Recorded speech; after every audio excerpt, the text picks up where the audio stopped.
প্রিয় ভাইরা আমার, আমরা শুরু থেকে একটা কথা বলে আসছি, আমরা নিজেরা হজে খুব বেশি আমল করতে পারি আর না পারি, একটা আমল আমরা সবাই চেষ্টা করব করা, সেটা হলো আমি পারতপক্ষে কারোর কষ্টের কারণ হব না, পারলে কারোর উপকার করবো ইনশাআল্লাহ। আমার আল্লাহকে খুশি করার সবচেয়ে সংক্ষিপ্ত রাস্তা হলো এটা, সবচাইতে শর্টকাট ওয়ে হলো যে আল্লাহ তাআলার বান্দাকে যদি আমি সেবা দেই তাহলে আল্লাহ সবচেয়ে বেশি খুশি হবেন ইনশাআল্লাহ। এই জন্য ভাই, আমার এক ভাই মোবাইলটা চার্জ দিতে আসছে, এখানে মোবাইল চার্জ দেওয়ার পোর্ট খুব অল্প, এই কয়েকটা পোর্টের মধ্যে এতগুলা মানুষ, সবার মোবাইল চার্জ দিতে হবে।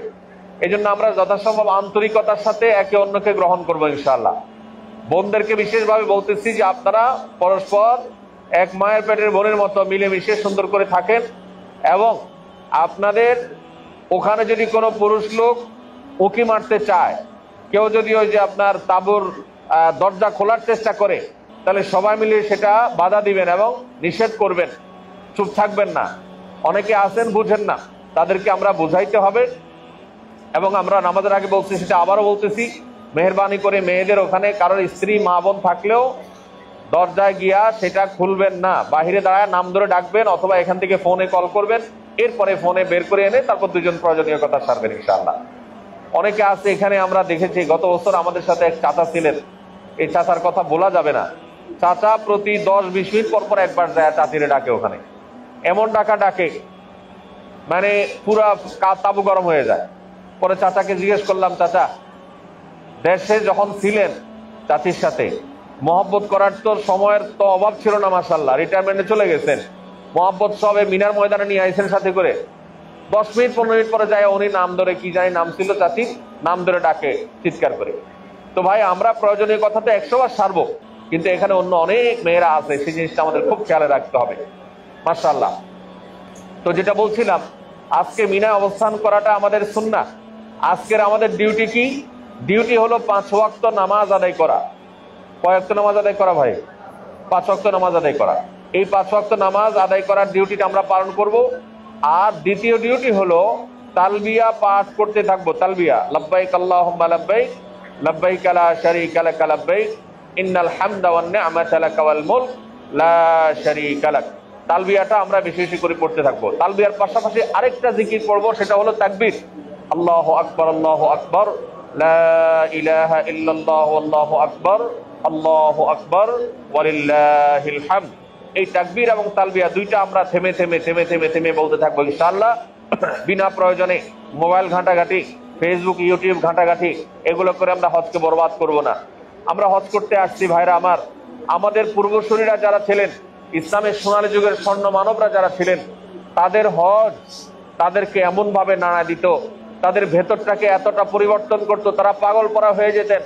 হজ করতে আসতে আসতে তাদের যে চোখের অশ্রু বওয়া শুরু হতো, সেটা সারা জীবন তাদেরকে তাড়িয়ে বেড়াতো।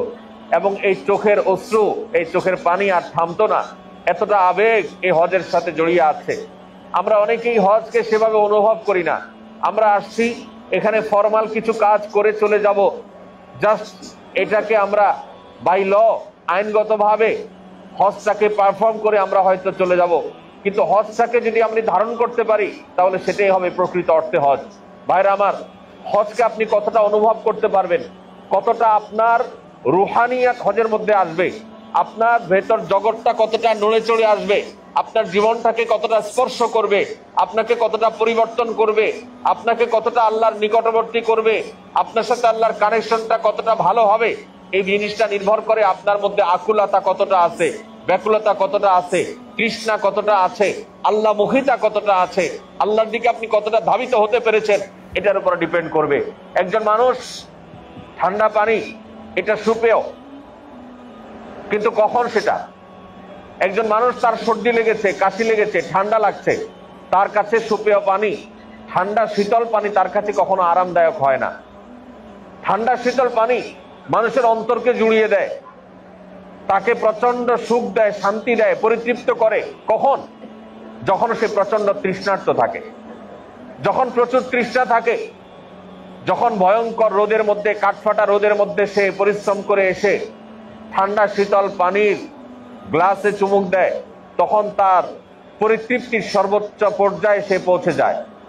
একজন তৃষ্ণার্ত মানুষ যেরকম ঠান্ডা পানির তৃপ্তি অনুভব করতে পারে, হজের তৃপ্তি অনুভব করার জন্য আমাদের হৃদয়ের মধ্যে আল্লাহর প্রতি তৃষ্ণা সেরকম থাকা দরকার। আল্লাহর প্রতি তৃষ্ণা যার যত বেশি থাকবে, তার হজ তত বেশি তিনি অনুভব করবেন, তার হজ তত বেশি তিনি এনজয় করবেন ইনশাআল্লাহ। প্রিয় ভাইরা আমার, এই জন্য হজের আজকের এই দিনটা প্রথম দিন থেকে আমরা নিয়ত করে ফেলবো যে আমরা অহেতুক সময় নষ্ট করবো না। যদি কেউ এখানে মোবাইলে, ফেসবুক, ইউটিউবে ঘন্টাকে ঘন্টা ডুবে থাকেন, অনেকে এখানে কোনো ডিউটি পান না, কারণ পাঁচ ওয়াক্ত নামাজের বাইরে তো ঘন্টায় ঘন্টা সময় আছে, কি করবেন টের পান না, তখন মোবাইলটা হাতাইতে থাকেন। এর চাইতে দুর্ভাগ্যের, এর চাইতে আফসোসের আর কোনো বিষয় হতে পারে না। আল্লাহর ওয়াস্তে আমরা আল্লাহর সাথে একান্তে কথা বলবো, তাকবীর গুনগুনিয়ে বলতে থাকবো, তালবিয়া গুনগুনিয়ে বলতে থাকবো। আল্লাহকে বলবো, আল্লাহ তোমার বহু নবী রাসূলগণ এখানে এসেছেন, তোমার সমস্ত আল্লাহর ওলিগণ, নেককারগণ, সালেহগণ, ইসলামের সোনালী যুগের সকল স্বর্ণ মানবগণ, সাহাবায়ে কেরাম, তাবেঈন, তাবেঈন, আমাদের প্রিয় নবী সাল্লাল্লাহু আলাইহি সাল্লাম তো বটেই, তার আগের নবী রাসূলগণ এবং পরবর্তীতে ইমামগণ, বড় বড় ইমামগণ, মুহাদ্দিসিন ইকরাম, ইমাম বুখারী, ইমাম মুসলিম, ইমাম আবু হানিফা, ইমাম শাফি, আহমদ ইবনে হাম্বল, ইমাম মালিক রাহিমাহুমুল্লাহু তাআলা, তারা সবাই এখানে এসেছেন। গোটা পৃথিবীর এমন কোন আল্লাহর নেককার বান্দা পাওয়া কঠিন হবে যারা এই জায়গায় আসেন নাই। এই ছোট্ট একটা জায়গা মিনা মুজদালিফার, অল্প একটু জায়গা, এই জায়গাটা এতটা বরকতময় জায়গা, এটাকে বলা হয়েছে মাশায়ের মুকাদ্দাসা। এই জায়গাগুলোকে বলা হয়েছে মাশায়ের মুকাদ্দাসা, পবিত্র আল্লাহর নিদর্শনের স্বাক্ষর। এগুলো অন্য 10টা জায়গার মতো না ভাই। এই জায়গাগুলো মানুষের জীবনকে পরিবর্তন করে দেয়, এই জায়গাগুলো আল্লাহর সাথে বান্দাকে কানেক্টেড করে দেয়। আজকে 4500 বছর আগে যখন হজের বিধান আল্লাহ তাআলা দিয়েছেন ইব্রাহিম আলাইহিস সালামের মাধ্যমে, 4500 বছর ধরে অনবরত নির্বিচ্ছিন্ন ভাবে এই হজের কার্যক্রম চলে আসছে। আল্লাহর প্রিয় বান্দারা আসছে, ইব্রাহিম আলাইহিস সালামের আদর্শের তাওহীদবাদীরা, আদর্শের অনুসারীরা পৃথিবীতে যে টিকে আছে, তার সুপ্ত শক্তি এখান থেকে সঞ্চারিত হয়েছে। সেই সুপ্ত শক্তি এখান থেকে তারা সংগ্রহ করেছে। এই জায়গায় সব অসাধ্য সাধন করার জায়গা, সব অসম্ভব সম্ভব করার জায়গা। আজকে আমরা করতে পারি না কেন? আমাদের ঈমানের দুর্বলতার কারণে, আমাদের আমলের দুর্বলতার কারণে, আমাদের নিজেদের আখলাকের ঘাটতির কারণে। এই জন্য ভাইরা আমার, আমরা উপলব্ধি করার চেষ্টা করবো আমরা কোথায় আছি। অন্য 10টা জায়গার মতো না, আমরা আছি সমস্ত নবী রাসূলদের স্মৃতি বিজড়িত জায়গায়, শত শত নবী রাসূলদের স্মৃতি, হাজারো নবী রাসূলদের স্মৃতি বিজড়িত জায়গায়, লক্ষাধিক সাহাবায়ে কেরামের স্মৃতি বিজড়িত জায়গায়, লক্ষ লক্ষ আল্লাহর ওলি, নেককার, বুজুর্গ এবং মাশায়েখ, আইম্মায়ে কেরাম, তাদের স্মৃতি বিজড়িত জায়গায় আমরা আছি।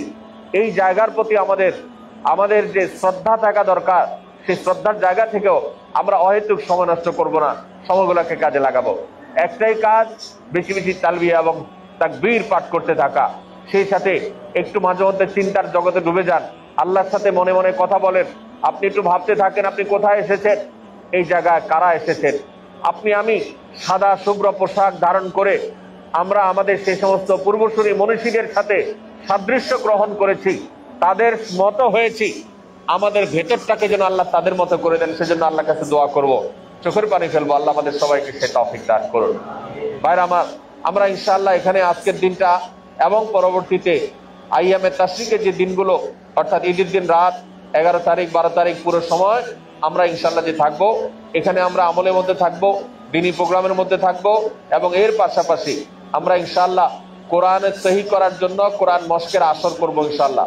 এখানে যারা ওলামা একরাম আছেন অথবা যাদের কেরাত সহি আছে, তাদের মাধ্যমে 10 জন 15 জন করে করে গ্রুপ হয়ে আমরা ইনশাআল্লাহ কোরআনে কারীমের এবং সূরা কেরাত গুলোকে সহি করব, ঝালাই করব এবং নিজেদের মধ্যে গ্রুপ স্টাডি করব ইনশাআল্লাহ বিসমিল্লাহ। কোনোভাবে যেন আমাদের সময়গুলো নষ্ট না হয়, অন্য কোন কাফেলা কি হয় না হয়, আমরা যেন আমাদের এখানে যারা আছে একজন ভাইও একজন বোনও যেন তাদের একটা মিনিট সময় নষ্ট না করেন। আমরা সবাই একে অন্যের প্রতি সাহায্য করবো ইনশাআল্লাহ বিসমিল্লাহ। ভাইরা আমার, আপনাদের অনেকেরই একটা মনে প্রশ্ন আছে যে আমরা যে জায়গাটাতে অবস্থান করছি, এই জায়গাটা কিন্তু আসলে মিনা না। অনেকে হয়তো জানেন যে এই জায়গাটা মুজদালিফার এরিয়ার মধ্যে পড়েছে। আপনি যদি ম্যাপ দেখেন দেখবেন যে আমরা আছি এই মুহূর্তে মুজদালিফার এরিয়ার মধ্যে। এখন প্রশ্ন হলো, আমাদের তো মিনায় অবস্থান করার কথা, আমরা যে মুজদালিফা আসলাম, তাহলে এটার কি হবে? এটার উত্তর হলো, Saudi government Mina, Muzdalifah, Arafat এই এলাকাগুলোতে বহুতল ভবন করে কয়েকটা ফ্লোরে হাজিদেরকে রাখার প্ল্যান প্রোগ্রাম কয়েক বছর যাবৎ শুনছি তারা হাতে নিচ্ছে। এটা যেহেতু অনেক বড় প্রজেক্ট, মানে 2-4টা 10টা 20টা বিল্ডিং এর কাজ না, পুরো এলাকাটাকেই কয়েকটা ফ্লোর করে ফেলা, এটা বহু বছর সময় হয়তো লেগে যাবে। কিন্তু এখন যে অবস্থায় আছে, এই তাঁবুতে মিনার যে জায়গাটা আছে সেখানে কোনো জায়গা তেমন একটা ফাঁকা নেই, যেগুলো নেসেসারি ফাঁকা রাখা দরকার। ইঞ্জিনিয়ারদের প্ল্যানের মধ্যে লক্ষ লক্ষ মানুষ থাকবে, যতটুকু জায়গা না থাকলে নয়, ইউটিলিটি ছাড়া আরো যেটুকু জায়গা ফাঁকা দরকার রাস্তাঘাট ইত্যাদির জন্য, সেগুলো ছাড়া আর কোনো জায়গা নাই। তো প্রতি বছর যে 15-20 লাখ হাজি আসেন, এই হাজি সাহেবদের জন্য আসলে মিনার ওই জায়গায় 20 লাখ হাজিদের তাঁবু দেওয়া কোনোভাবে সম্ভব না। যার ফলশ্রুতিতে মিনা থেকে তাঁবুগুলো ফিল আপ হয়ে, ফুল হয়ে, ওভারফ্লো হয়ে মুজদালিফাতে তাঁবু আসছে। এই জন্য আমরা আদতে মুজদালিফায় অবস্থান করলেও আমাদের নিয়ত থাকবে মিনায় অবস্থান। কিভাবে মিনায় অবস্থান? কারণ ওই যে মিনার তাঁবু শেষ হয়ে আস্তে আস্তে কোন পর্যন্ত আসছে? মুজদালিফা পর্যন্ত আসছে। তাহলে আমরা গায়ে গতরে মুজদালিফায় থাকলেও আমরা মিনার জামাতের সাথেই আছি। কথা কি বুঝাতে পারছি? বিষয়টাকে একটা উদাহরণ দিলে আরো ভালো করে বুঝে আসবে আশা করতেছি। ধরেন আমরা মসজিদে নামাজ পড়ি জামাতের সাথে। মসজিদে জামাতের সাথে যখন নামাজ পড়ি, প্রতি রাকাত নামাজ বা প্রতি ওয়াক্ত নামাজ কত গুণ সওয়াব হয়? জামাতে নামাজ পড়লে 27 গুণ। এখন ধরেন আপনি কোন একটা মসজিদে গেছেন, সেখানে মসজিদ ফুল হয়ে গেছে, মসজিদ ফুল হয়ে বারান্দাও ফুল হয়ে গেছে।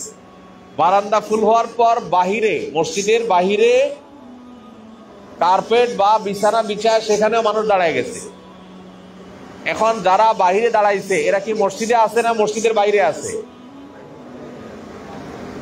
বাইরে নাই, তারা তো বাহিরে ফিজিক্যালি, কিন্তু সওয়াবের বেলায় বা আইনগতভাবে বিধানগতভাবে তারা মসজিদের ভিতরে আছে। তারা ফিজিক্যালি মসজিদের বাইরে থাকতে পারে, কিন্তু জামাতের বিবেচনায় তারা মসজিদের লোকদের সাথেই আছে, যেহেতু কানেক্টেড, ওভারফ্লো হয়ে বাইরে চলে আসছে। আমি কি বুঝাতে পারছি বিষয়টা? ঠিক একইভাবে মিনার কোনো জায়গার তাঁবু বাদ নাই। মিনা ফুল হয়ে তাঁবু ওভারফ্লো হয়ে মুজদালিফায় তাঁবু রাখতে হয়েছে। আসলে তো মুজদালিফায় তাঁবু করার দরকার নেই, মুজদালিফায় তো তাঁবু করার কোনো দরকার ছিল না। কেন দরকার ছিল না? কে বলতে পারবেন কেন দরকার ছিল না? মুজদালিফাতে কেন তাঁবু দরকার ছিল না? কেন খোলা আকাশে থাকতে হবে কেন? মুজদালিফা যেহেতু একটা রাত থাকার ব্যাপার, সেখানে তাঁবুর দরকারটা কি? এক রাতও তো না, কয়েক ঘন্টা। কথা বুঝতে পারছি? আমরা আরাফাত থেকে মুজদালিফা আস্তে আস্তেই তো রাত 10টা-12টা বেজে যায়, তাহলে রাতের অর্ধেক বা কয়েক ঘন্টা। এই কয়েক ঘন্টা তো খোলা আকাশের নিচে সবাই বসে চলে যেতে পারে, এটার জন্য তো তাঁবুর অ্যারেঞ্জমেন্ট দরকার নেই। তাহলে তাঁবুর অ্যারেঞ্জমেন্টটা কেন করছে? মূলত ওই যে মিনা ওভারফ্লো হয়ে এদিকে চলে আসছে। অতএব আমরা ফিজিক্যালি মুজদালিফায় থাকলেও আইনগতভাবে, বিধানগতভাবে, নিয়তের দিক থেকে আমরা মিনাতেই আছি। এই জন্য নিয়ত করবো আমরা মিনায় আছি। বিষয়টা কি ক্লিয়ার হয়েছে সবার কাছে? এটা নিয়ে আমাদের অনেকেরই প্রশ্ন আছে যে আমরা মুজদালিফায় থাকি, তাহলে মনে মিনায় কিভাবে হয়? এটা শুধু আমরা তো না, লক্ষ লক্ষ হাজি এইভাবে।